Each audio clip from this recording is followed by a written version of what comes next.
Donald Trump's recurring criticism of his predecessor is that he just didn't know how to make a deal. Obama is not a natural deal maker, he tweeted in 2016. Obama will attack Iran because of his inability to negotiate properly, he predicted incorrectly back in 2013. We need leaders who can negotiate great deals for Americans, Trump tweeted in 2015. The implication was obvious. He was the ultimate deal maker. Well, it is almost 500 days into the Trump administration. Where are the deals? Where is the renegotiated NAFTA, the bilateral trade agreements that were going to replace the Trans-Pacific Partnership, the new and improved Iran nuclear pact, the China trade deal? The world is laughing at us, as he would say. By now, it is obvious that Trump is actually a bad negotiator, an impulsive, emotional man who ignores briefings, rarely knows details, and shoots first and asks questions later. Consider how the administration has handled the North Korea summit. First, the meeting was announced with great fanfare, with Trump soon lavishing praise on Kim Jong-un. Agreeing to the meeting was a huge symbolic concession to North Korea while getting almost nothing in return. This was to be a head-of-state summit, though there was little preparation and no determination that the two sides were actually close enough to have a serious negotiation at that level.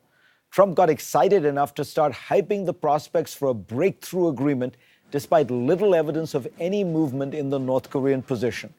Next, Trump's advisors embarked on a strange series of comments that seemed designed to threaten, scare, and intimidate the North Koreans. Was this the plan? Did the administration regret its early overtures? Or was this all just incompetence? Trump has been even more ham-handed in his dealings with China. Just before entering the White House, he dangled the possibility of recognizing Taiwan.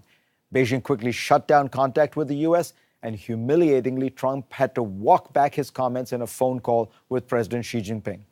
The current trade talks with China are a case study in bad negotiations. It's hard to know where to begin. The U.S. government does not seem to know what it wants. Some days it appears that Washington is fixated on the size of the trade deficit.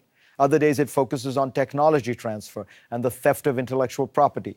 The White House began its attacks by choosing to impose tariffs on steel, which mostly affected America's allies, ensuring that it had no partners in its attempt to pressure the Chinese. American negotiators leaked furiously to the press to undermine each other's positions and even squabbled among themselves in front of a Chinese delegation earlier this month. Trump himself seems to switch gears repeatedly. After his administration announced that it would punish ZTE, a huge Chinese tech company that committed serious trade violations, Trump suddenly changed his mind, citing a concern for the impact on Chinese jobs. Imagine the outcry if Obama had backed away from pressure on the Chinese in order to help their economy. As talks fail, deals collapse, and negotiations founder, Trump continues to tweet triumphantly about his great success. It makes one realize the president's true talent. He has the confidence, bravado, and skill to market failure as success. He can take a mediocre building, slap some gold paint on it, and then convince you it is a super luxury condominium. Call it the art of the spin.